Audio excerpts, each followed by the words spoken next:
Good evening, everyone. Welcome to this month's Stowe Talks. I'm Ashley, I'm the host. I'm a partner of the firm.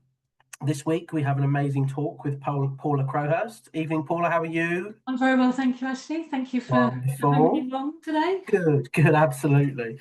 So Paula Crowhurst is a Polly Bloom. She is a divorce and couples clarity coach. She's also a clinical hypnotherapist. And the talk this week is on navigating divorce during the menopause.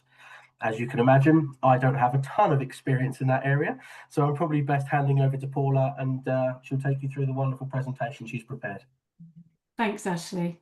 So yes, we're navigating divorce during menopause. So it's all about reclaiming your identity through two major life transitions. Oh, it's gone. I can't move the slide. Yes. So who am I? Yep, I'm a divorcee. I'm mother of two adult daughters and a proud grandmother. Got a 4-year-old granddaughter. I'm an accredited divorce coach and couples clarity coach, and I specialise in the journey from abandonment to healing. I'm also a clinical hypnotherapist.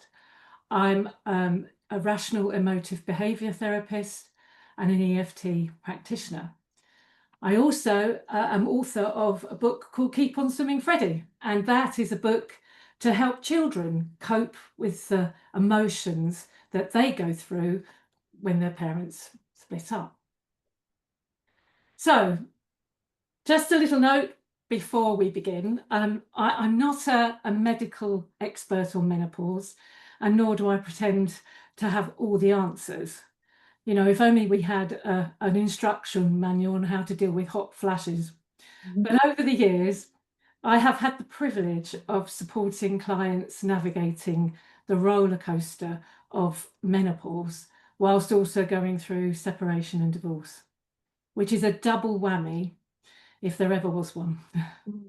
And from my own perspective, I hit divorce age 50, so right as menopause made its grand entrance, and so I have lived experience.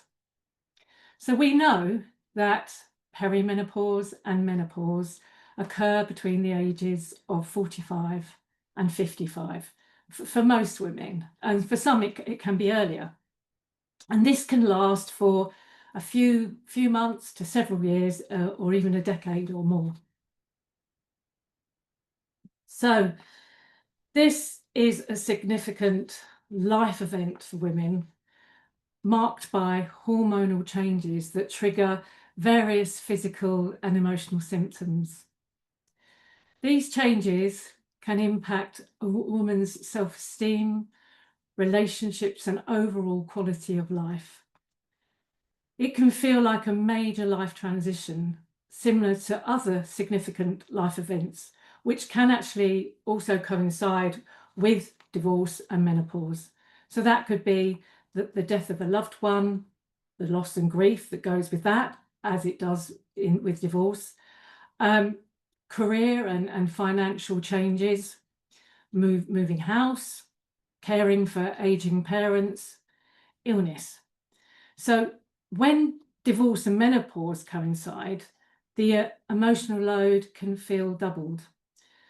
You have hormonal shifts, you know, your mood, your energy, your cognition. There's fluctuations that can heighten feelings of sadness, anxiety, vulnerability, irritability, while the psychological strain of divorce can worsen the menopausal symptoms. And it's difficult to see the wood for the trees. So how can menopause amplify your divorce stress? Well, we know as women we get hot flashes, fatigue, brain fog, anxiety, weight gain.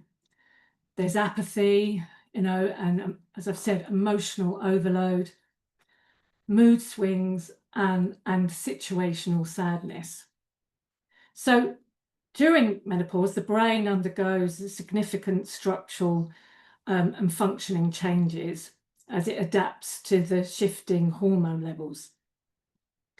So the hormone estrogen impacts our mood, our memory, sleep, and how the brain uses energy, whilst the other hormone, progesterone, drops, and women may experience increased anxiety, irritability, sleep disturbance, less mental clarity, and heightened stress response. The brain rewires in response to both these hormone declines. Their drop leads to reorganization, I'll get my teeth in, of mood, regulation, sleep patterns, memory, processing, and brain energy use. And it's important that we manage our stress levels to avoid excess cortisol. So cortisol is produced by the adrenal glands and floods our bodies. And if we have chronic high cortisol, this can harm the brain over time and disrupts the already shifting balance of estrogen and progesterone during menopause. So this intensifies the symptoms. And we also know that high levels of cortisol also promote fat storage around the tummy area, and it increases our cravings for sugar and carbs and makes it harder to lose fat even when with diet and exercise. So it's really important that we put things in place to level the rush of cortisol in our bodies. So we need to manage our emotions. Now, there are different ways of doing that, and sometimes it's shame about going through divorce, and there's also maybe shame of the feelings of going through menopause, and so we sort of hide away. We don't want to reach out and talk about it, but therapy is really important. Therapists, divorce coaches, experts on menopause. There are plenty of menopause coaches out there now, and counsellors. They provide valuable support as you're navigating this emotional landscape. And additionally, there is an abundance of information these days. So many resources out there regarding menopause, more now than there ever has been. So it's important that you don't face this alone. You don't have to face it alone. And as I mentioned at the beginning, I'm a clinical hypnotherapist as well as a coach. And hypnotherapy can be a powerful supportive tool, especially for managing symptoms which are, tied to stress, sleep, weight, and mood. Hypnotherapy can help the nervous system shift from fight or flight into a calmer, more balanced state. And then we have journaling. Now, journaling is beneficial because by writing it down, it offloads all the mental clutter that's going on in here. It helps to process the emotions like irritability, overwhelm, and sadness. It also boosts our emotional awareness. I like to use journaling as a gauge, and I suggest this to my clients because it's a way to track, reflect, and adjust over time. It's great to look back on, to acknowledge just how far you've come over the months, the many months and years. And support groups, if you're going through a tricky time in your life, and by reaching out to support groups, you can get a sense of a needed sense of community and validation. So shared experiences can lessen the feelings of isolation. But I would add, it's really important that the energy in the group is positive and uplifting, because otherwise it's of no benefit. We want to, lift you up, not drag you down. So groups needs to be a positive, supportive group. So yes, you're trying to navigate your life, going through the divorce, as well as managing all these emotions. And it's very important that you prioritize your well-being.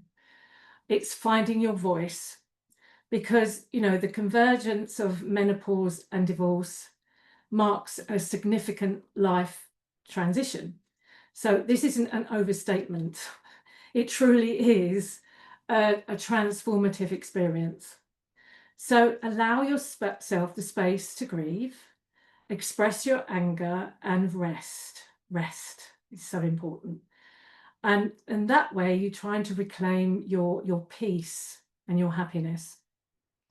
So it's important to embrace the practice of saying no without feeling guilty. I think as women, we take on maybe far too much sometimes. So this is the opportunity to start practicing saying out loud, no, not this time. And that, you know, especially when you're, you know, dealing with individuals or habits that no longer contribute to your growth. And if you know, needs to speak to your ex-partner, your ex-husband, and you get an email and you just feel like, you know, you're going to explode, you can't deal with it right now, that's what you say. You know, I'm prioritizing my well-being. Let's talk later, because you want to be able to respond, not react. And so if you're replying when you're in a heightened state and all over the place emotionally, you're not serving yourself. So you know, a simple message like that hopefully will be respected. So, you know, with all this change going on, I mean, who are you becoming? Who are you? Because, you know, you're no longer defined by your role of wife and mother. Yes, you're always a mother, but, you know, the roles change. You're not doing everything for everybody anymore. Your children have most probably flown the nest and getting on with living their lives as they should. So it's all about rediscovering your passions, your purpose. And, you know, I have a client, and when we were talking about what did she love to do? And she said when she was in her teens, she loved horse riding. And so she reignited that passion. She decided to join, you know, sign up with a local horse riding stable and get back in the saddle. You know, with everything that's going on, some women, you know, are questioning their femininity, and some may grieve the loss of fertility and youth, and are grappling with the issues such as their body image and weight gain and reduced libido. Others find this stage to be a liberating experience, and they feel more confident and wiser, and no longer defined by their roles as wife and mother. As I say, they rediscover their passions and purpose and embrace this newfound freedom, and this may lead to them exploring new hobbies or revisit activities they once loved, as the client I mentioned. So it's about embracing this phase and shifting your perspective. It represents a threshold, not a conclusion. So try something new, whatever it is, even if it's small, and it's a step towards reinvention. You are still desirable. You're still you. You know, as I say here, menopause changes your body, not your value. Divorce doesn't erase your worth, and intimacy can evolve into something richer. You know, many women come to terms with the life's curveballs and start celebrating their ever-evolving selves. So menopause might shake things up, but it doesn't take away your sparkle. And divorce, that's not a magic eraser for your awesomeness either. For some, you know, these transitions are like a backstage pass to deep reflection. Gives you a healing vibe and a spiritual glow up. So femininity, it's getting a makeover. It's not just about making babies or looks anymore. It's a bigger, richer tapestry. So focus on connections and build authentic relationships, and be present with others rather than trying to impress, perfect, or control how you are perceived. You know, it's important to be real, be authentic, and let go of people pleasing.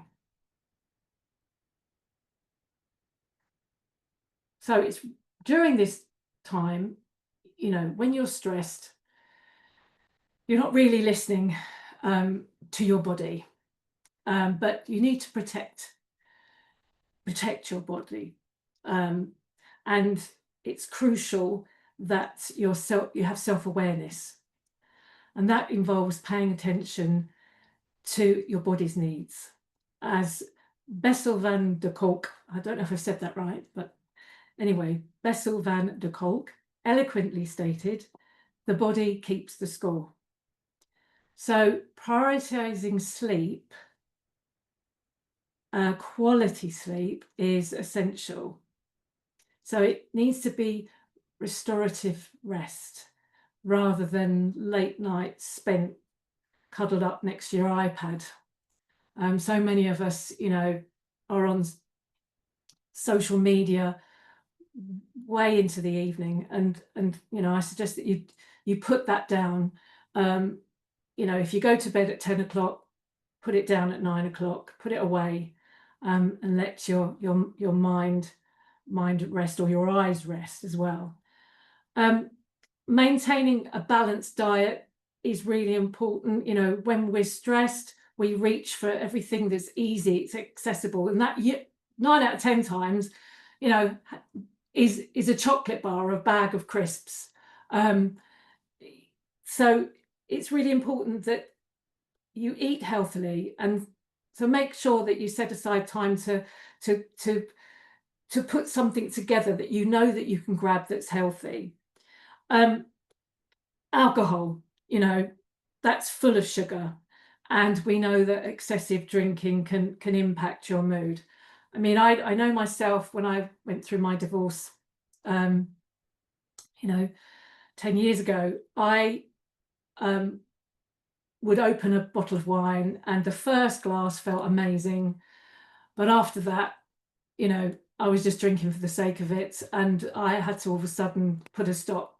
And you know, I became aware of what was happening, my habits, so I decided to knock that on the head, or limit it at least. And you know, if you have alcohol in your system, it can affect you the next day. You're sluggish, you know, you're not as bright, and things irritate you even more. So avoid it if you can. Managing stress, you know, it's really important to do things. I talked about cortisol, you know, flooding your body. So we need to do some things where we go into a parasympathetic state where we feel rested, we rest and digest. So it's incorporating mindful exercises. So this could be yoga, Pilates, walking outdoors. One of the best things, you know, it's free. You just walk outside, connect with nature. This time of year, amazing. Just get outside. Breath work. It's really important that we are aware of our breathing, because when we are uptight, everything tightens up, and so we're not breathing in a way that allows us to feel calm. Meditation and hypnotherapy. Hypnotherapy is also great for calming and relaxing yourself. And then, you know, it's the importance of strength training. So exercise, strength training becomes particularly vital during menopause as we get older, as it helps, you know, prevent muscle loss, and it also boosts metabolism. And since, you know, it's muscle that burns more calories than fat, And additionally, it can improve mood and enhance your confidence. You feel good afterwards. And I know and understand that finding the motivation to eat healthily, exercise, or get quality sleep can feel really overwhelming, especially during stressful periods like menopause or divorce. When you're running on empty, even the thought of making healthy choices can seem a huge task. But it does start with just one small step. So, take a 10-minute walk, just 10 minutes. Choose protein over sugar once a day. And like I said, turn off your screens 30 minutes before bedtime. Ideally an hour, but if you can't manage that, 30 minutes, it's a start. So these small changes may appear insignificant, but they do create a domino effect where one positive decision leads to another. And I was recently speaking to somebody, and she's a big Arnold Schwarzenegger fan. She's actually a PT instructor, and she said that there was a quote from Arnold Schwarzenegger, and he says when he cycles to the gym in the morning, it feels like being in a black and white movie, but when he cycles back home, the movie is in colour. And I think this serves as a wonderful reminder of how exercise can transform our view on life, our perspective.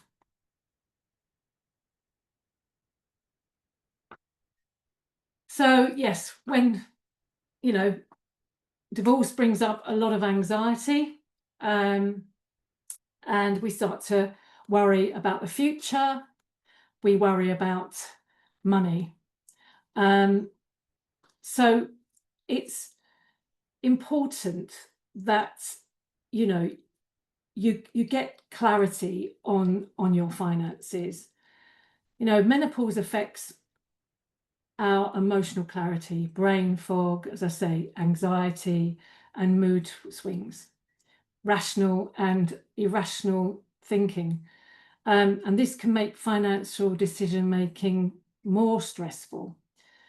So it's long-term planning, can feel overwhelming when you're just trying to stay afloat day to day. But my advice would be to take small grounded actions to dial down the chaos that you're in or feeling. So it reminds us that we're not powerless, we are present. So know your finances, speak to someone, ask questions. Don't be afraid to ask questions. I think there is this fear, but we know that fear is false evidence appearing real. You can dial down that fear by speaking to somebody, because clarity stops you surviving, you're leading yourself with intention, not reaction. So get the power back, get some control and understand, so that you can lessen the anxiety around this area of your life. So, give yourself permission to take time. You're going to have good days and you're going to have bad days. And healing isn't linear. You're not just going to get from A to C in one straight line. It doesn't follow a straight path, but celebrate your progress. If you've got your journal, if you're journaling, you can look back to see how far you've come. As I said, that's such a great gauge to use. And some days just getting through the day is successful, And I'd like to end with this quote from Donna Ashworth, who I love. She says some really profound things. We struggle to recognise who we are anymore, but the trick is to stop looking for what was and start seeing the new. So yes, that's me, Polly Bloom. I do have a QR code there, which links to a guide on menopause and divorce, if anyone wants to download that. I'll click on that, and also it's on my Instagram account, so if they don't do it today, they can find me through Instagram. Thank you so much, Paula. That was really informative and so important, I think. I tell you what, I'm going to pull the curtain back a little bit with my wife's permission. I shall let you know that. So, my wife, I'm 38, so is my wife. She's also currently going through the menopause. Yes, so she had a hysterectomy by choice. And that means now that she's going through a hysterectomy maybe earlier than a lot of other people might. So a lot of what you've mentioned there, I've seen. My wife and I are in a loving relationship, no talk of divorce, nothing like that. Yeah. She's obviously asked me to keep all of her symptoms completely private, no problem. But I've seen a lot of what you've talked about, and she's got all of my support. And that's wonderful, Ashley. I absolutely. And just want to hear sometimes, sorry, but just sometimes it's that some men, you know, aren't interested. They go, oh dear, but they don't actually take the time to try to understand and to read up. And you know, I think a lot of the time as women, we don't really understand, you know, what's going on. It's not that we don't understand, but we don't like what's going on. Of course. And I think that's been the biggest thing. It's, you know, we're in a very loving relationship. And I know the topic of this is that if someone is going through it and they're going through a divorce, maybe they don't have that person to support them like they once did. Yes. So I don't tell this story to try and upset or anything like that. But from what I can see that my wife goes through, that's hard. Yes, it's difficult. And what it takes is a lot of understanding. Yes, because it affects a lot of aspects. Yeah, and that's why, you know, coming back to finding, you know, a menopause coach. Yes, have that support. I mean, I can support my clients, as I said. You know, I can help them by giving them some tools to help them, you know, deal with those moments where there's heightened anxiety and but support groups, there are, you know, absolutely plenty out there, because sometimes you have something arise and you just want to ask a question. Of course. You feel so isolated and lonely. And I think it's, you know, you're so right, because I have been able to say to my wife, what's the matter? Yeah. And she's been able to talk me through that. And exactly like you said, she doesn't understand it necessarily, why she feels that way, why she, you know, and it went at the beginning, she's got a much better understanding now. Yeah. But me being able to be like, right, things are different now.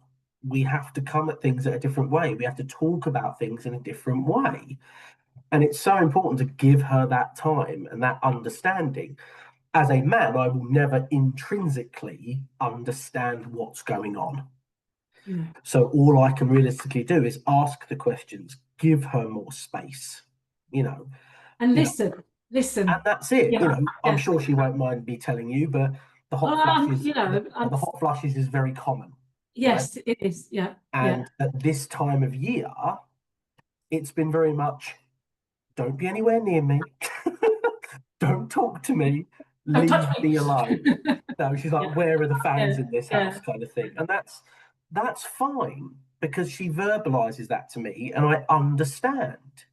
But it's when you're going through that, and maybe you are going through a divorce, and that's tough. Well, you know, if I look back on my, you know, I was really emotional. Obviously, it depends on the circumstances around the divorce and what was going on. And for me, you know, it was pretty horrendous, which we won't go into now. Sure. So I was very, very emotional. And I wasn't actually thinking about the two coinciding. No. It wasn't like, well, I'm very emotional right now, but I think it's because it's the menopause. I didn't think that. It was just, I'm emotional, I'm a mess. What am I going to do? You know, I couldn't actually separate them and say, oh, it's because of this, because you're still getting on with life.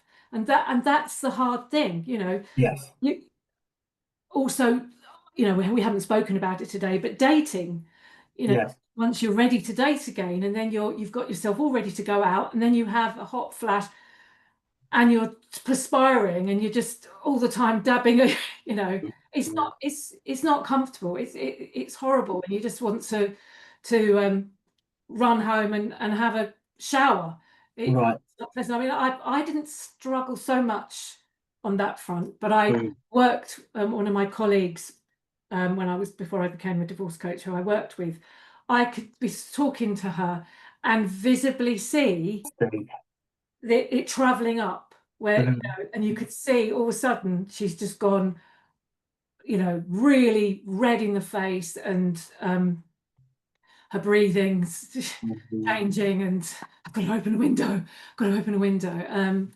And when you're around people that understand and are supportive, fantastic. As you rightly said, you're there for your wife, and thank you actually for being so open and honest. I really appreciate that, because I know that's not easy. But you know, you're there to support her. But when, you know, the women I have, they've been in a marriage for decades.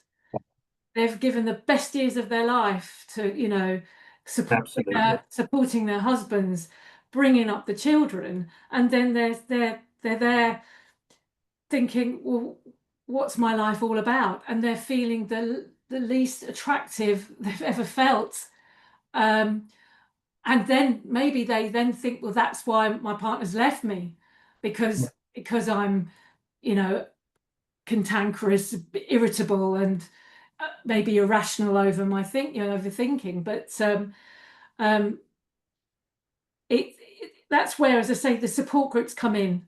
Yeah. If women are on their own, or they just want to reach out, you know, I'm always there for people to reach out and to talk to. You know, that's what my passion is, helping people so that they don't feel isolated, so they don't feel like they've washed up, you know, Yes. and that's it, that's their life, this is it, you know. Yeah. There is an exciting future out there. Absolutely. And I love that message because, you know, I think there are so many things that my wife asks me based on what she goes through. Oh, how do you feel about this? What do you think about that? Am I this? Am I that? And I love my wife more than anybody. So I Yeah. give her that reassurance. Yes. And if you don't have that any longer, that must be exceptionally tough. So I think you're completely right that support from friends, family, experts, whoever it may be, is such an important thing Yeah. to And, you know, verbalize. we're lucky now because it's spoken about more and more. You know, Davina Absolutely. Paul did a campaign, and Mm. so many other celebrities, to bring awareness. But not everybody is with a partner that wants to you know, No, speak about it. understood. Right. You know, And that's hard because I'd like to think of a marriage of that length. It should be able to withstand this person going through such a thing that is, you know, changes their body in such a way that support should be the first thing you think of. yes, and you know, the one important major thing, which is in all relationships, is communication. You Absolutely know, right. if you don't let somebody know how you're feeling, Mm. then they won't you know, be able to deal with it. If Yeah. your wife is saying, I'm feeling like this, Ashley, I Yeah. don't know what to do about this. That sounds like Mm. confidence has gone in Mm. certain areas, and Mm. you're going to work every day, you want to do the job that you've always done to the best of your ability, but you feel like you're floating through everything. And with divorce, that definitely happens. I remember myself not stopping work, just keep going, and keep going, because I felt that momentum and motivation to keep me moving forward, not feeling like I'm stuck. But some days I felt like I was walking through mud. You know, it was I'd come home and think, how did I get to work, and how did I get home?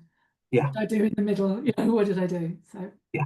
And that's, yeah, it's just so important. So thank you, Paula, genuinely. It's the main reason I wanted to lead this talk. One of my colleagues said, would you prefer if a woman took it? And I said, to be honest, no, because I think there is a message that I can be like, look, a lot of people go through it at earlier stages than you'd expect. Yeah. And it's about being kind to everyone, regardless of what age you might think. You've got no idea what that individual's going through. Exactly. And Exactly. just respect and all that kind of stuff. And like I said, I will never fundamentally understand it, but I see it every day in the things my wife does that she didn't used to do, the questions that she asks, all That's the great, things. because then, Ashley, in your work environment, you'll most probably have a better understanding of Oh, female absolutely. colleagues. Yeah. Like I said at the beginning, I want to make it clear, I'm not a medical menopause expert at all. I'm a woman that's gone through divorce and gone through menopause. As I say, I didn't really link it up when I was going through everything, that the reason I was feeling this way, and to the extent of how I was feeling, I didn't link the two, because I was so wrapped up in the emotion of the divorce. But I think this is something that should be considered when you're working with your clients. Absolutely.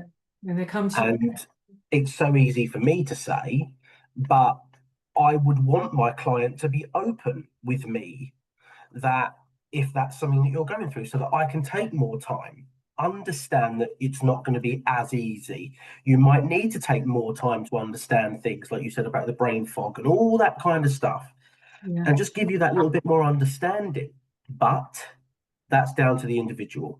That is completely up to them. It is, yes. Yeah. And I would never force them to sort of give me that information. But if you feel comfortable, yeah, absolutely, because you might be shocked, especially a male.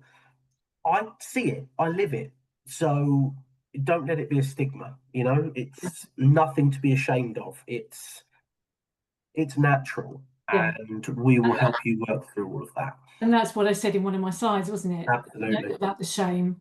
Yeah. There is shame for some people around divorce. Yes. And again, certain era, why I was brought up is together forever, you don't get divorced.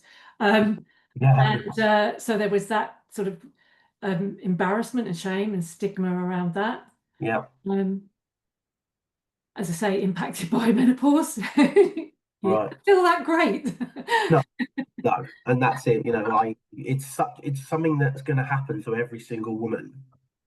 I can't bear the thought of someone made to be feel awkward because of that. It would drive me nuts. So when I found out the hysterectomy was going to have this impact, it was like, right, what is this going to do? And for me, the first thing I did was just research. What is this going to do, and how can I support my wife? Because nothing's going to change for me. Yes. Nothing at all. So it's also like, in a way, it's, as I say, a huge transition in life. We seem to fall from one transition into another without actually acknowledging that step. And in a way, your wife may be grieving because she's had a hysterectomy.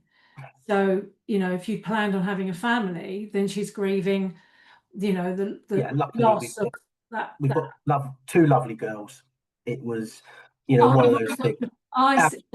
Two gorgeous children, but it got to the point where it was a medical thing at the end of the day. It was, I'm in a lot of pain, and this is the way to take that away.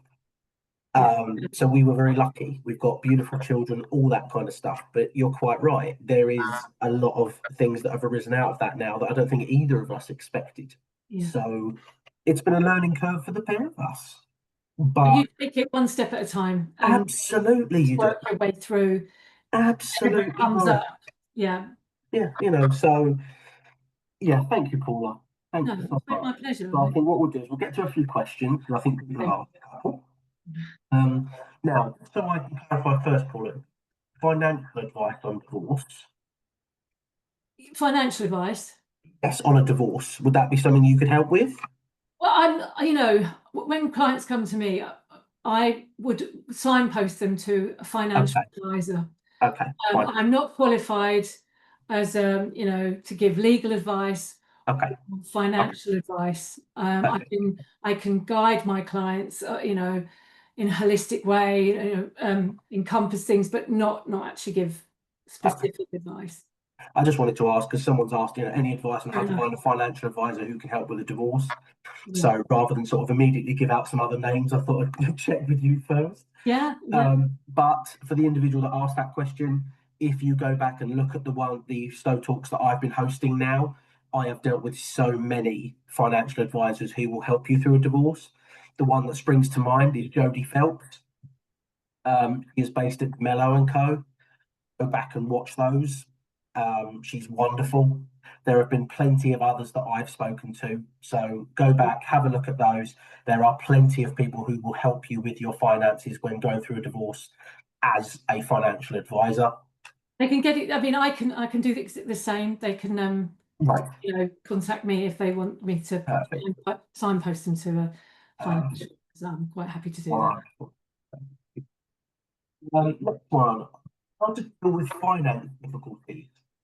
I did ask this person to elaborate just a little bit more, but they have just said thank you. So hopefully what we've just given is kind of the answer. But obviously the natural answer from me is a lawyer will help you through those finance difficulties. If you would rather not go through the lawyer route, a financial advisor, someone like yourself to at least signpost them, is the right place to start. You don't have to dive straight into lawyers. As a lawyer saying that, it might be quite refreshing, but you don't. You don't. You have all these options to go down different routes first. And what you probably will find with a financial advisor or someone like yourself, Paula, is that you're able to give them that more emotional support. Yes, I always think there's a sweet spot, if there can possibly be a sweet spot in divorce. But if clients come to somebody like myself, divorce coach, we can help to deal with the emotional side. Yes. So that they're ready mentally to then Absolutely. somebody like you, Ashley. So I deal with the story of the divorce, understanding any red flags. Yeah. And then once they've got their head around that, they have a better understanding of who they are. Yeah. And why they've ended up at this point in their life. Then they've unpacked that. So their rucksack of worries and worries, they've taken out a few rocks, a bit lighter for when they come to see you. Yeah, and that's one of my first teachers when I came through the law is when you go through a divorce, you'll find that it's almost the same stages as when someone passes away. Yeah. There's anger, there's acceptance, there's grief, there's all those different stages. I can't tell you them in order, unfortunately, but I'm sure everyone knows what I'm talking about. Yeah. So when you're going through something like the menopause, that just heightens all of that. And you're so right, you have to be mentally ready for that divorce because sometimes it's a battle and you have to be ready for that battle rather than diving in early, not having dealt with those things, and you don't deal with it maybe the way I would like you to, and that's most cost effective, most all of those kind of things. So never dive to a solicitor immediately if you feel like you need to deal with the emotional side first. This is not me being harsh. You don't want to pay me to talk through the emotional side. It's going to be far too expensive, far too, it's just not my role. I will obviously be empathetic. That comes with the territory. But if you feel like you need to get the story first, someone like Paula is the right first step for you. And also, it's so consuming. It can be so absolutely right. Yeah. And I always refer to it as like a divorce cloud. So everywhere you go, there's this cloud that's following you around. We don't want that. We want to dissipate that cloud because life's for living. We get one shot at this life. Agreed. So divorce can go on for 2, 3, 4 years, depending on what's going on.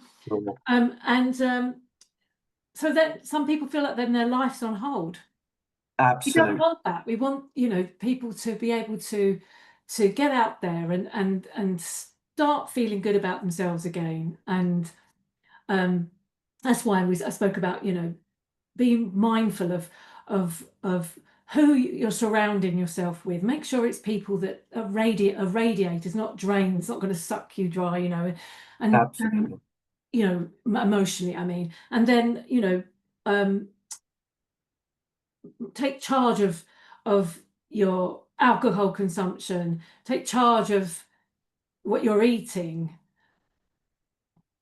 join a class, whatever, Yeah. if it's not exercise, an art class, something that Right. they actually say that being creative helps with anxiety, because when you're being creative, your mind is so focused on that exercise, depending what it is, drawing, clay work, I don't know, making pots, but where you're so into that you're forgetting about everything else, your worries for that time. And that's good to leave some things at the door. Yeah, it's so good for people's mental health just to take that break. Yes, yeah. I couldn't agree more. So, okay, got another one here. I'm going through the menopause and have teenage children at home. Will the fact that I'm dealing with a lot of emotions and can sometimes be unstable, as my ex calls it, impact where my children live? I want them to stay in the home with me, but I'm worried. Yes, well, I can understand if you're, flying off the handle every 5 minutes, yet dad's offering this calmer environment. There could be a temptation to lean towards where we want the calm environment. So it's I always say, we can only control how we think and how we act. So it's putting things into place so that if you are being triggered or tipped, the scales are being tipped over, then you have something in place where you can go through like a routine. Like, I'm gonna explode in a minute. They're really annoying me. I'm gonna take myself off to my bedroom, and give myself a timeout for however long. That's just one suggestion, so that you're not reacting at every single thing. You want to respond in a calm way, not a knee-jerk reaction. Absolutely. And so that could be, the fact that this lady, I don't know her name, is aware of that is a tick. Yes. So important. Yeah. Yeah. It's when you haven't got a clue and you're shouting it, but so give yourself a tick for that. You're aware, self-awareness. So it's now putting in place things that can just take you from up there to down here. That could even be opening the back door and walking around the garden, coming back in. Absolutely. Or just saying, like I said earlier, I just need some space right now. Yeah. I'll come back to you with that. Just give me a little break and I'll come back. And I think from the legal perspective, the court looks at, can you provide good enough care to your children? Sorry, children are frustrating. Whether you go through the menopause or not, there are going to be little arguments. There's going to be little disagreements. They're going to be disrespectful when you're going to send them to their room, all that kind of thing. Yeah. An ex-partner saying you're unstable, let me tell you now, is complete garbage. Right? Things like that are said to hurt you. Yes. Right. And if he had a stick, absolutely. You. Yeah. It's pushing the red button. It's pushing the red button of, I know what will upset her. Let's use this word that actually infers that her menopause is causing all of this. And that's not something she can control. Garbage. Let me tell you now. So from a legal perspective, it should not impact where your children should be placed and who they should live with. However, the query does say teenage children. I am a great proponent of speaking to children and saying, this is the kind of thing that I'm going through. It does not mean that I love you any less. It does not mean this. It does not mean that. But you need to understand that I might need to take more time to regulate a response. So I would appreciate it if you're not, Mum, can I have this? Mum, can I have this? Mum, can I have that? You know, and treating them, giving them that little taste of treating them their age. Yeah. You know, so because dad might just be, oh, your mum's this, your mum's crazy, your mum's, all those horrible, awful things, unstable. Yeah. None of that is correct. It's And just I think there's fear coming through here. Yeah, absolutely. Fear that the children's minds are being manipulated. Absolutely. I mean, I have this phrase where I say they're Facebook dads, right? Yeah. Where everything they do is for Facebook. I took them here this weekend. I took them there. Everything was great. But when the hard parenting comes, it's like, oh, your mother will deal with that. So they just give them everything they want there when they're with them. And it creates this narrative that actually, I want to be with dad. That isn't correct at all. We all know that the majority of the parenting is done after school in those hard moments when they're doing homework, when they're in bad moods, when they don't want to be doing it. It can't all be sweetness and light. No. So you know what? You going through the menopause and maybe having these little outbursts because they've said something or whatever else, from a legal perspective, I'm not worried. Yeah. I don't think a judge has ever made a decision on a female reacting that way to their children. No. I've never heard of it. Never. And I think a judge would be in real trouble if they started to insinuate that the menopause was the one reason children couldn't live with their mother. Yeah. Never heard of it. I don't imagine I ever will. So whoever asked that question, try not to worry. Exactly. It's not something I'm particularly worried about, and I don't want you to be either. Okay, I think we've got one more. Let's look. I'm the only one of my friends to get a divorce, and I feel like going through the menopause had a big impact on that. Some of the people around me just say it's a phase, and I regret divorcing my husband because of hormonal changes. But I know it's more than that, and this is the very thing I could have. This is the very best thing I could have done. How can I put boundaries around my decision? Oh, right, okay. So boundaries around the decisions. The decision's already been made, but people are giving their opinion. Yeah, friends are maybe judging a little and saying that you've made this decision maybe in the heat of the moment. Well, I think the boundary could be that that this is not up for discussion. Right. With respect. This is a decision I've made. People, you're living this, you're this side of the fence, they're that side of the fence.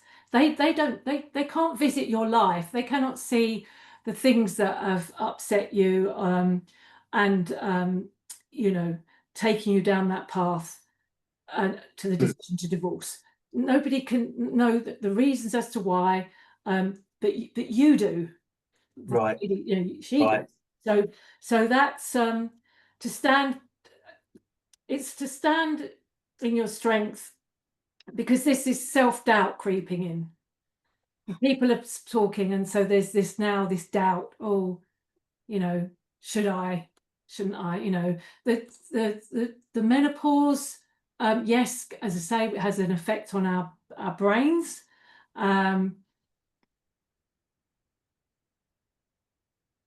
But again, does it come back to the fact that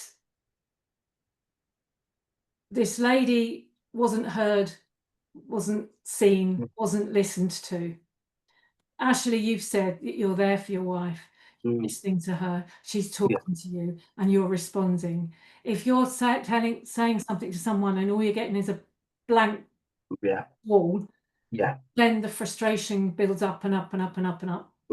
And that's where, the reality is, if you're going through a divorce, only the people really closest to you understand why you've made that decision. Yes. You're unlikely to be completely vocal about why your marriage is breaking down to every single person you meet, right? Mums at the school gate, people in a class, you're not just going to verbally open that.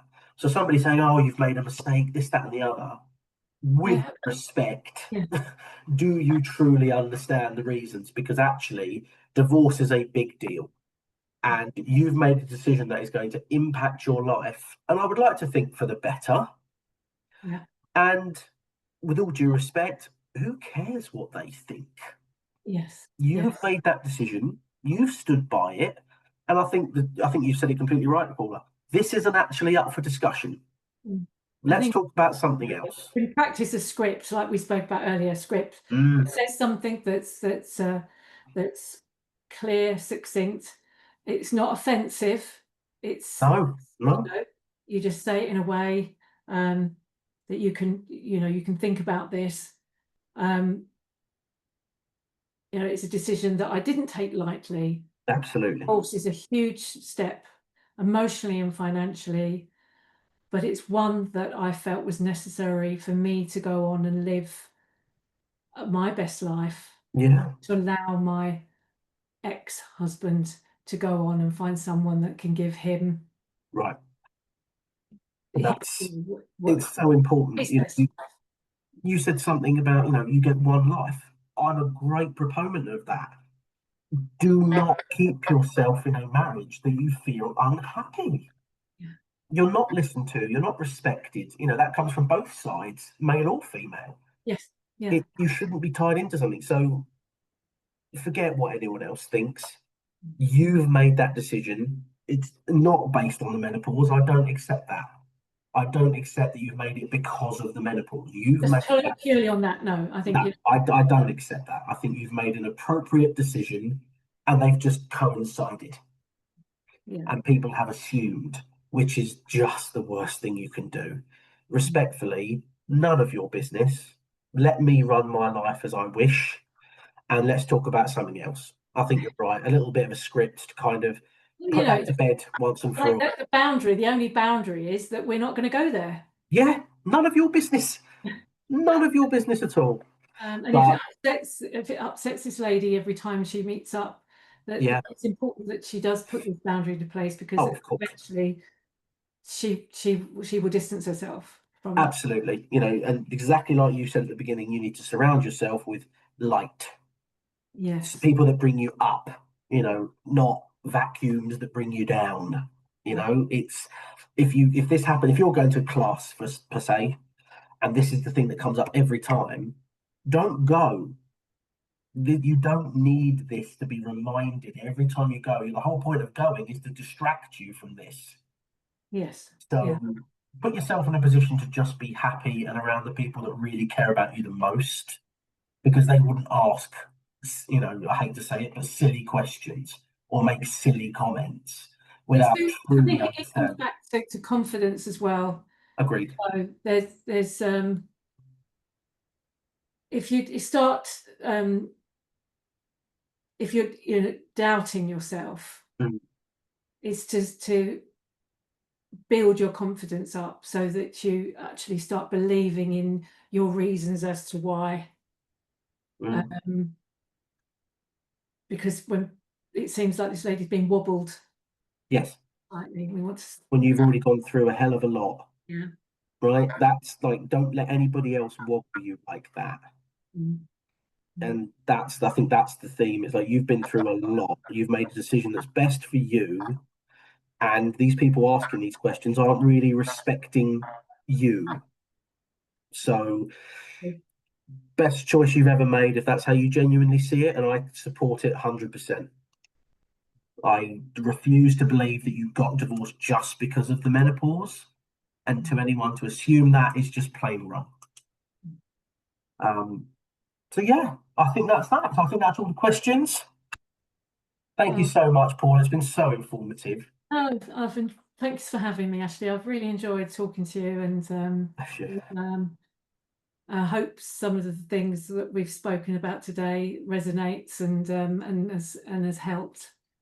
Yeah, it's been amazing. It's such a unique and niche topic that when it came up, I was like, oh, how interesting. Like, that's such an interesting topic to talk about. So to anyone watching, to anyone who watches this on YouTube afterwards, there is plenty of support and help out there. I'm sure that Paula is happy for people to reach out if they need that help. I'm sort of there from Please the get in contact. Yeah, I'm here. Yeah. I'm sort of there from the legal perspective, but talk to us.